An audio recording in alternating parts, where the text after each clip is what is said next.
Hello friends, welcome to my channel. একঘেয়েমি রুই মাছ খেতে খেতে সবারই প্রায় অরুচি হয়ে গেছে, তাই আজ আমি নিয়ে এসেছি এক নতুন রেসিপি রুই মাছের, রুই রেজালা। তো চলো দেখে নিই এবার রুই রেজালা বানানোর জন্য কি কি লাগছে আর কিভাবে বানিয়ে নিচ্ছি আমি। মাছগুলো আমি আগে থেকেই ভেজে রেখেছি।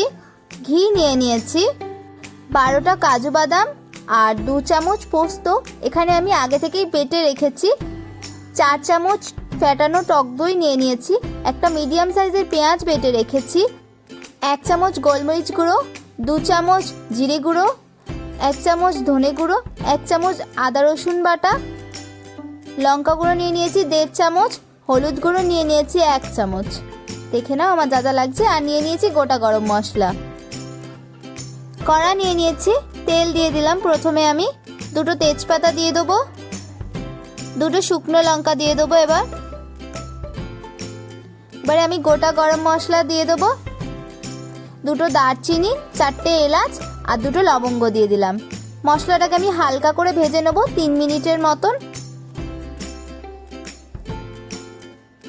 হয়ে গেছে আমার ভেজে নেওয়া। এবারে আমি পেঁয়াজ বাটাটা দিয়ে দেবো পুরোটা। এবারে এটা হালকা করে একটুখানি নেড়ে নেব। হয়ে গেছে আমার নেড়ে নেওয়া। এবারে আমি 1 চামচ আদা রসুন বাটা দিয়ে দেবো, দিয়ে মশলাটাকে কষিয়ে নেব।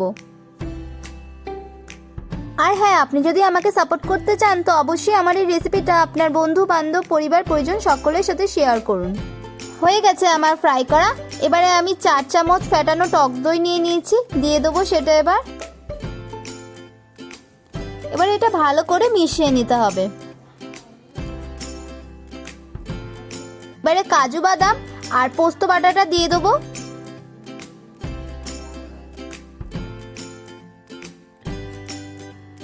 এবারে 1 বাটি মতন জল দিয়ে দেবো। তোমরা যতটা গ্রেভি চাও সেই পরিমাণেই জলটা দিও।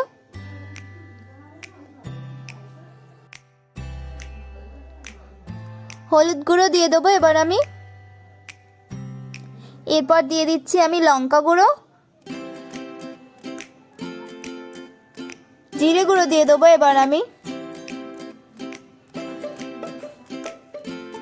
ধনে গুঁড়ো দিয়ে দিচ্ছি। এবার গোলমরিচ গুঁড়োটা দিয়ে দেবো, স্বাদ মতো নুন দিয়ে এবারে আমি এটা ভালো করে নেড়ে নেব।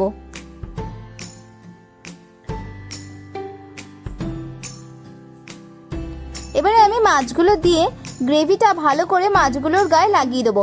আর হ্যাঁ, আপনি যদি আমার চ্যানেলে নতুন হয়ে থাকেন তো সাবস্ক্রাইব করে দিন আর পাশের বেল আইকন প্রেস করতে কিন্তু ভুলবেন না। আর আমার এই রেসিপিটা ভালো লাগলে অবশ্যই একটা লাইক করে দেবেন। আর যদি কিছু বলার থাকে কমেন্ট বক্স তো খোলা রইলই। আর হ্যাঁ, আমি তখন নুনটা দিতে ভুলে গেছিলাম, সেই জন্য এখন দিয়ে দিলাম। আপনারা যখন মশলাগুলো সব দেবেন তখনই নুনটা দিয়ে দেবেন। চিনি দিয়ে দেবো এবার আমি 1 চামচ।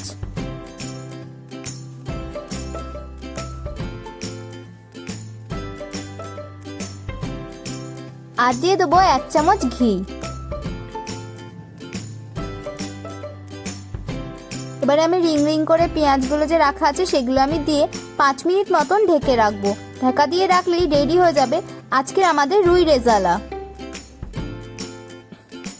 যদি আমার রেসিপিটা ভালো লেগে থাকে তো অবশ্যই লাইক, কমেন্ট, শেয়ার করে দেবেন। যদি আমার চ্যানেলে নতুন হয়ে থাকেন তো সাবস্ক্রাইব করতে ভুলবেন না।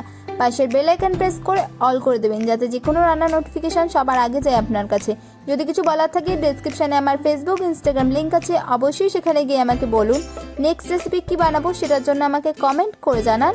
Thanks for watching my video. দারুণ হয়েছে, সবাই ট্রাই করুন, খুব ভালো লাগবে।